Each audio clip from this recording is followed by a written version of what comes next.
What's good, my fellow peasants? And that's more than enough of that. I'm back from Venice. Don't even be looking at me like that, Charles.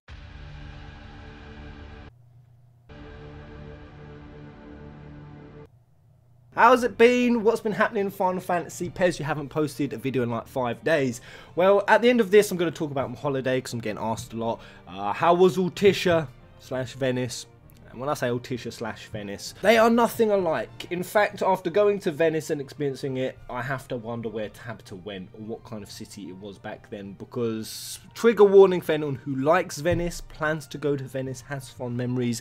It was a stinking, identityless, derelict, rundown shithole of a city that I would never want to go back to in my entire life. It's overcrowded. The food, Ignis would be absolutely shamed of, and just all in all, it's the same 5 shops over and over. It's got no identity. It's so sold to tourism. But enough of that, because I know that's already got me a shitload of dislikes. But Venice was not good. But before leaving, and this is why I want to kick off with E3, let's talk about E3. As I was leaving, the news was blowing up with E3 has been leaked, and this little chart here was going around the internet. Now, as we all probably know by this point, this was just a prediction that someone made on Reddit. It was in no way a leak whatsoever, yet the news ran with it like they always do. But what we do have that isn't fake bullshit is we have the floor plans. I'm going to quickly break this down because I know there's so many people who have been asking me, Pez, are you going to be streaming E3? Hell to the yeah, without a doubt I'm streaming E3, and I'm not even going to be doing just the Square Enix slot and the Sony slot, which you can see down here. So Square Enix have their nice little chunky slot there in yellow. It being in yellow doesn't really mean much, that's just the rigging and hanging schedules. Sony is really the one to watch if you're after that 7 remake trailer, which I think most of us are. The Sony slot is the one to watch because remember, this is a PS4 first. It was on the Sony stage that it was announced, and Sony and Nintendo are dominating this next floor plan. Look at the size of their slot. But I'm going to be live streaming as much of it as I can. Like I said, more than just even those slots, because I want to see some other games with you guys. We could talk about it, we can hang out, we can get drunk and do whatever. So if you want to see that, tune in. Sony officially booked press conference slot. Now this is the one that I'm really going to be watching for. Admittedly, this could just be the Scorpio, something for the PlayStation Scorpio, but they pulled in the press when they did the 7 remake announcement. So there's all the chance that this could be when they drop the 7 remake trailer. And they've pulled the press in for 6 PM Pacific time on Monday, June the 12th, and that's their usual spot, so watch that date. A new champion is about to enter the fray in Dissidia. So tomorrow we are getting a trailer for a character. Now, who do I think it will be? I'm gonna have a guess at X-Death, Caius / Bartandalus. Now I say slash because I would rather have Caius than this wrinkly old nutsack Bartandalus, but I feel like Bartandalus is more likely. I feel like Caius is too good to be true. Also, and I say that because Kane Highwind and they have the same voice actor, yada yada. But my final guess, my main guess, is going to be Altissia. But go to the comment section and lock in your guesses. Who do you think it will be? And if you call it, perhaps, just perhaps, I will send you something. I'll send you a prize for anyone who gets it right. Unless loads of you get it right and it's already leaked on who it is, in which case I retract this statement in the fullest. I'm just trying to build up some Dissidia hype. Come on guys, build the hype, build it. We got to show we're interested. It's the only way we're gonna get it. I want it, so even if you don't care about Dissidia, just please do me a favor. Just pretend you do. Give the trailer a like, anything to show we are interested. I want Dissidia.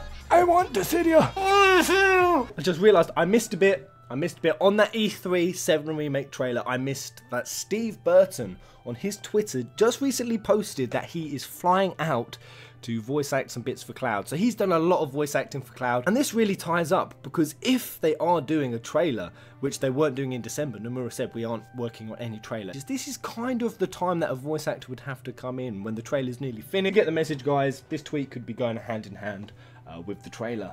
It is the most important question. The greatest question, in fact. Who is the ultimate FF waifu? I did the video of what we think in the West versus us here in the what Japan think versus what we think. And this was our list. That was the Japanese list. And we also had a top 10. Now, when I did the survey, or the polls, I think we had about 1,500 to 2,000 people. But a poll has been held by Davis Aren, where over 50,000 people have taken place. This is how important this is. Yeah, so this took about 2 months, so shout out to them. And they did it in kind of a tournament structure. This is who we have voted. Are the top 10 females. So we have Tifa, followed by Lightning, Yuna, Lady Yuna. For a minute there, that confused me with Luna. Renoa, then Aranea. Aranea still being high, so it's not that different from my listing, but then going in, we have General, Beatrix, Lulu, Terra, Luna Freya, and Aerith. And I know what people are going to say. In fact, well, because I saw it on the Facebook as well. How the hell has Luna? Who is Luna? Luna had no stage time. I hated Luna. Luna was pointless. I mean, it is what it is, guys. So I'm just in before. In before. That's all I'm saying. And in other news, it's happening. Hold on to your butts, guys. About 30% of you probably care about this. The others won't give a shit. But I'm excited. I cannot wait to start this series. It's happening live stream. It's happening here on this channel. And there are 5 days to go. It's the return to Eorzea. It's official. It has artwork and everything. And so, yep, guys, 5 days. And we're doing it. I'm going to do a countdown. Already got my account back up and running. Was trying to get the ropes. I'm fucked. I'm screwed. And I kind of want to briefly talk about it. I've got this Logitech G900. I previously had a Razer Naga Molten Core that had 10 buttons down the side, and I literally macroed everything to those 10 buttons and then control 10 buttons. I've got nothing. With this, I've got next to nothing. What the fuck? My mouse is broke. I didn't even notice that before. The button's gone. So I'm even one button less. I mean, I've got a couple on here. But what I'm asking for is advice. For those of you who don't have a mouse where you can macro everything, where'd you put your hands? It's fucking baffling to me because, I mean, I can go over here. I mean, I could be over here and kind of have no control over the mouse at all. And then just sort of turn with the keys, which is kind of slow. I mean, but then what do I do when I want to pan up and down? I mean, I can't. I mean, this turn is pretty slow and clunky. This is going to get me killed. This is going to get me killed. Why did I buy a new mouse? And then what happens if I need to quick turn? I need to macro them over to here. And I need to learn it all from scratch in the first place. And it's near impossible.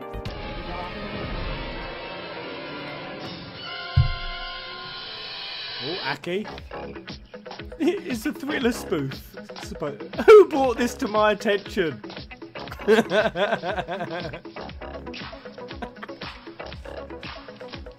Whoa! Oh god, this is too weird. Oh god, even in this I hate Graves. I hate his fucking face. I fucking hate his face. Even one of the spirits.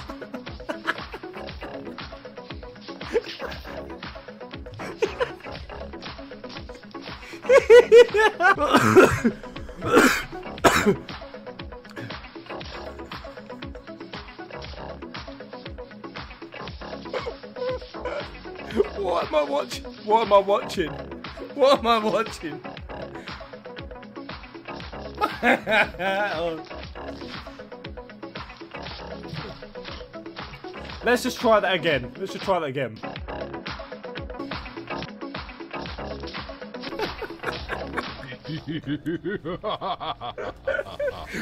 Woo! Wow, that was bizarre.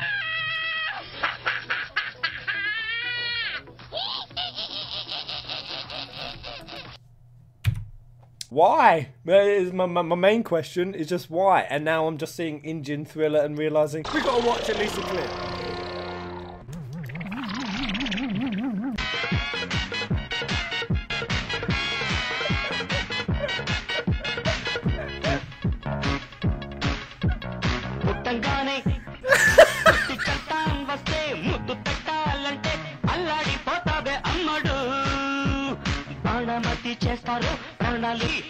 What is happening?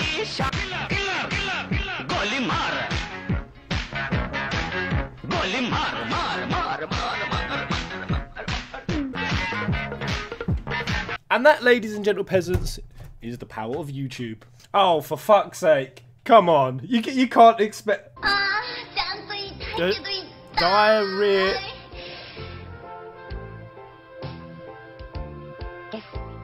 I have a bad case of diarrhea. I have a bad case. God damn it, Japan! God damn it! Right, I'm gonna have to stop. No, I'm out. I have officially found myself in that part of YouTube. Mid-recording. It might be some time before I return. Yamada! Oi! Yamada! Yamada!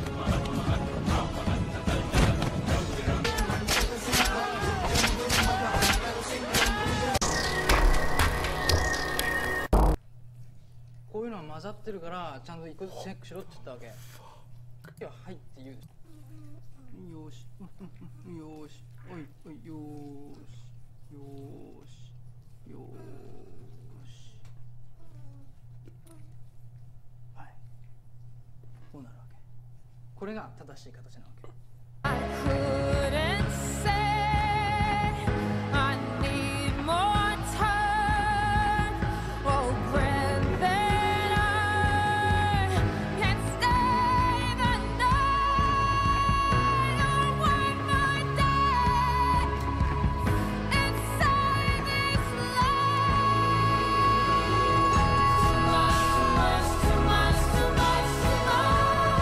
And that's it. There was absolutely no reason for that other than just to listen to that song. Too much is never enough. Shout out to that song, guys. Oh god, I mean, I could only play 30 seconds because it's copyrighted.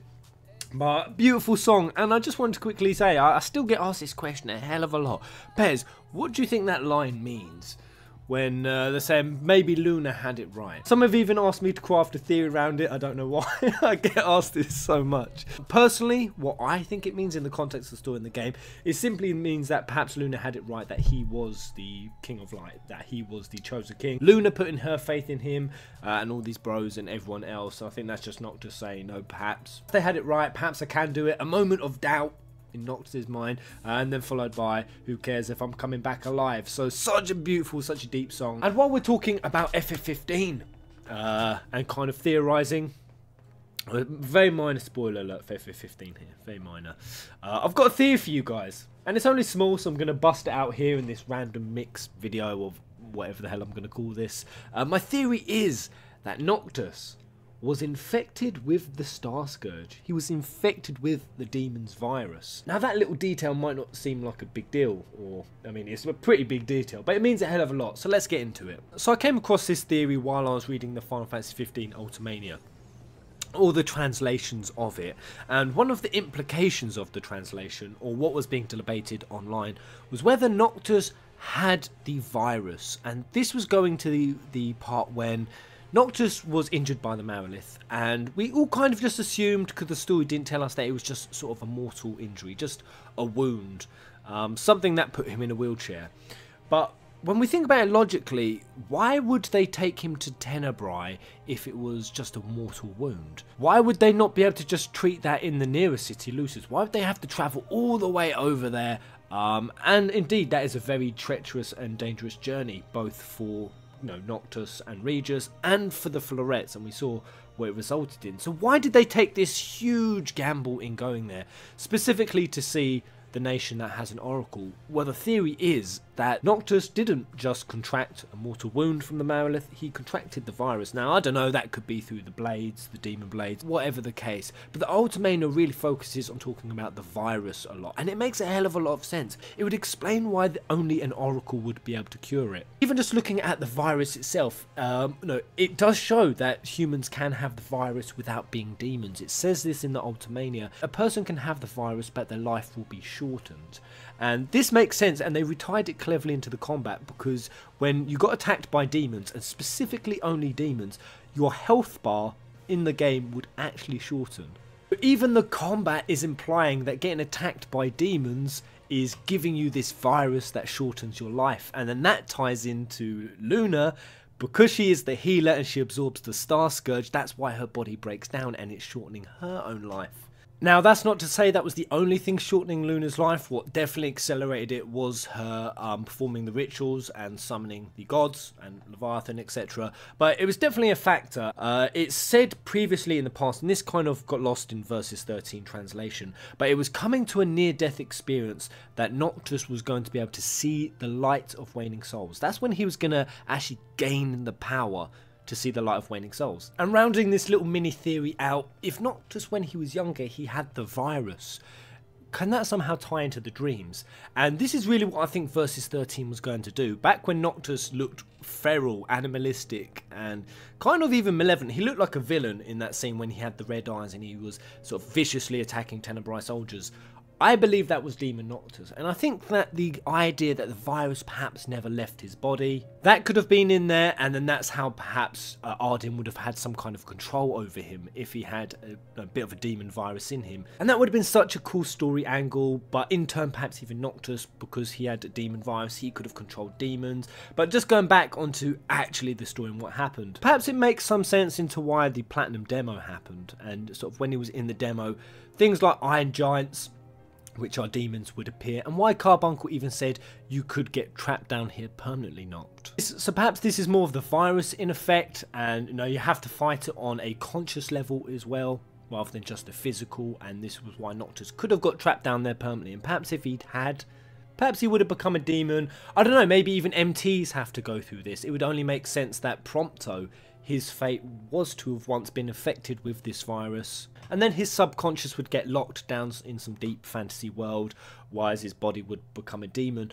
But of course, Prompto would not get the help that Regis gave him, and perhaps that's why even Regis also gave him the Carbuncle figurine, because they knew this was a side effect of the virus, and that he must have known that Noctis would need a guide. That must be the reason. I've had other theories on what that Carbuncle figurine is, but it now makes sense. If they'd have known that he was infected with the virus, that's why they would have taken him immediately to Tenebrae, and why they would have given him a guard, or a guardian, or a guide. So I think that's a cool little theory.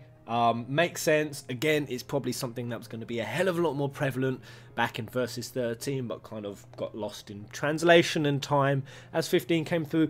Perhaps we'll see it re-emerge with Prompto's DLC, because there is a hell of a lot to do with the virus and the process of becoming a demon that needs explanation and isn't fully fleshed out. That if they don't do in Prompto's DLC, I will be disappointed, and perhaps Noctis never fully lost the remnants of that virus, and perhaps, just perhaps, that's how Arden was tracking him. I don't know, just speculating. Thoughts are flying everywhere. Rounding out this catch-up video, I don't know if you guys like this style of video, let me know. This Tokyo Tower got lit up like a Final Fantasy dungeon. How dope is that? I think it was from FF3. When I first read it, I thought it said it was being turned into a dungeon. And how cool would that be? Imagine if there was some sort of dungeon slash maze that they actually turned into a Final Fantasy dungeon.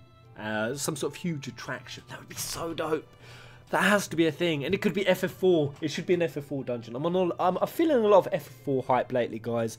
I really want to replay it. I absolutely love this game. One of my favourite Final Fantasies. But imagine a maze actually done as an FF4 dungeon, and they had sort of figures and statues of bosses, and the doors could be demon doors. And you have to go through the maze and figure out the path to get to the crystal in the centre, and once you're in the crystal... Oh god, it would be so good.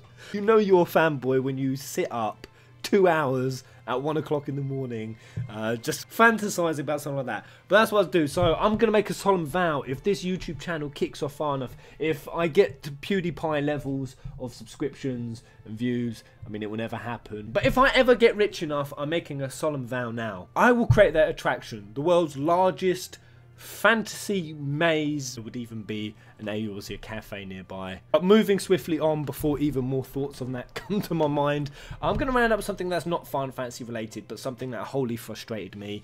Anita Sarkeesian. Oh god, I hate her name. Just hearing it sets me off. She's at it again, and this has been covered a lot on YouTube, but I want to talk about it briefly just because this was something I was going to talk about previously. She's come out and said that Zelda Breath of the Wild is sexist, and that is basically going with the damsel trope. Now, I have not played Zelda Breath of the Wild, but following this little Anita Sarkeesian, I suppose I have to thank this bitch for one thing. God, I never thought I'd say I'd thank Anita Sarkeesian for putting her foot in her mouth, but The reason it has is because I've been watching the videos and people have explained exactly what Zelda's role in Breath of the Wild is. Now, I won't say anything for spoilers, but all it basically says is that she's about as far removed from being a damsel as is humanly possible, which just, I mean, I think Anita Sarkeesian hasn't even played the game. She's such a fucking idiot. I was gonna say, I don't even talk about her. I'm already done with her. I'm already sick of her face. Just get rid of it. I mean, she's been such an attention-seeking nobody now. Even her own fans realise she has no credibility anymore. So, I mean, I kind of don't know why the internet blows up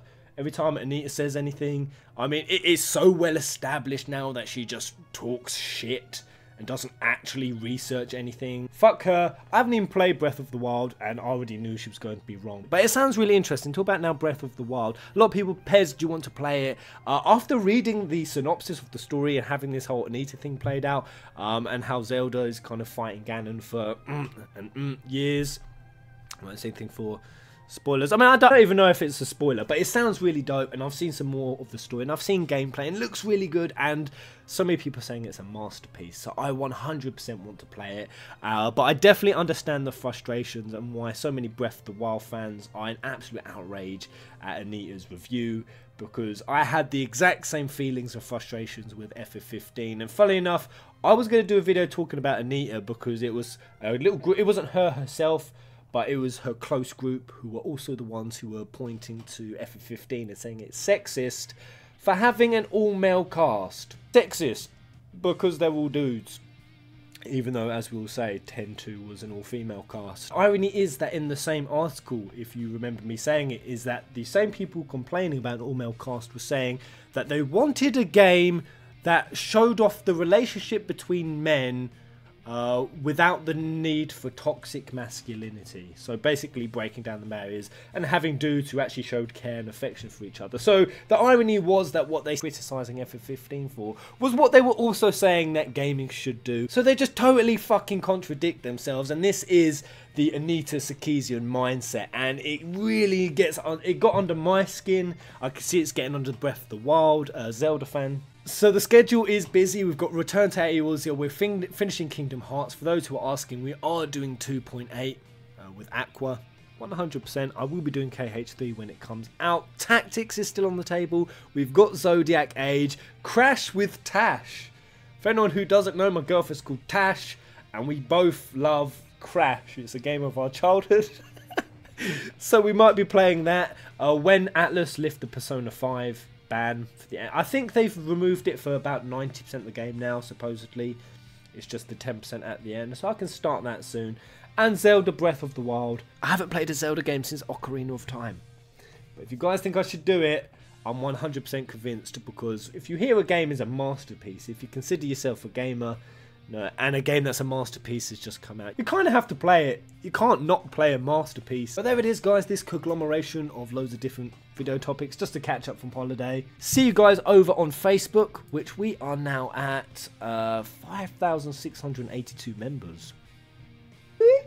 And Twitter. So I'll see you over there, guys. Discord as well, and Altissia in 5 damn days. So that's a schedule, guys. That's what's coming up. Until the next video. Goodbye.